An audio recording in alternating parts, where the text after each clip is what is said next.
প্রাণপ্রিয় শিক্ষার্থীরা কেমন আছো? বাংলাটেক অফিসিয়াল পেজে আমি রিশা চলে আসলাম তোমাদের তৃতীয় শ্রেণীর বায়বীর প্রশ্ন উত্তর নিয়ে। ভালো লাগলে অবশ্যই আমার চ্যানেলটিকে সাবস্ক্রাইব করে আমার পাশে থাকবে।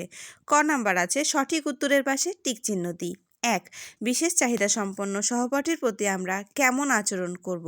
অবহেলা, কটূক্তি, সহায়তা নাকি এড়িয়ে চলব? গ. সহায়তা করব। নাম্বার ২, আমার কোনো সহপাঠী বেঞ্চ থেকে নিচে পড়ে গেলে আমি কি করব? হেসে দেব, তাকাবো, ধরে তুলবো নাকি দোষারোপ করব? অবশ্যই কি করব? ধরে তুলব।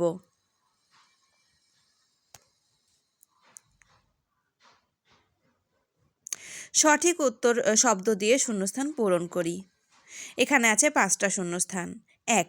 বিভিন্ন নৃগোষ্ঠীর মানুষের বসবাস দেশের বৈচিত্র্য আরও সমৃদ্ধ করেছে। ২.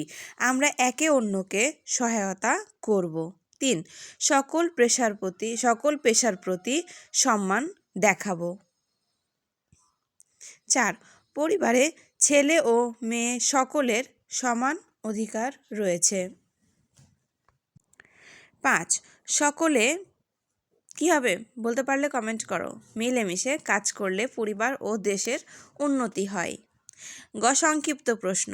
১. বাসার কাজ কিভাবে করলে সহজ হয়? ২. ছেলে ও মেয়ে সকলের প্রতি আমাদের কেমন ব্যবহার করা উচিত? উত্তরগুলো আমরা এখন জেনে নিব। ১. বাসায় কিভাবে কাজ করলে সহজ হয়? উত্তর: ছেলে মেয়ে সকলে মিলে কাজ করলে বাসার কাজ সহজ হয়। ২. ছেলে ও মেয়ে সকলের প্রতি কেমন ব্যবহার করা উচিত? উত্তর: ছেলে ও মেয়ে সকলের সমান অধিকার রয়েছে, এ অধিকার নিশ্চিত করতে হবে এবং ভালো ব্যবহার করতে হবে, এটুকুও তোমরা লাগাতে পারো।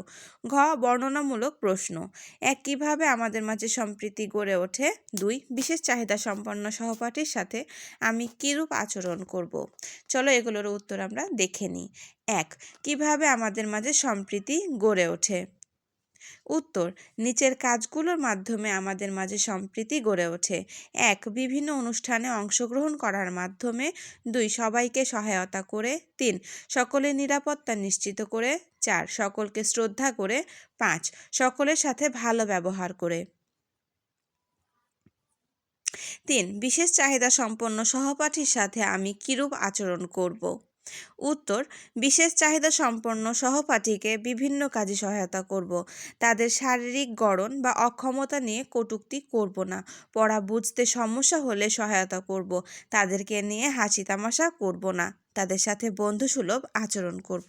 যদি কোনোখানে কোনো সমস্যা হয় শিক্ষার্থীরা, তবে তোমরা কমেন্ট করে আমাকে জানাবে যে এই অংশটা তোমরা বুঝতে পারোনি।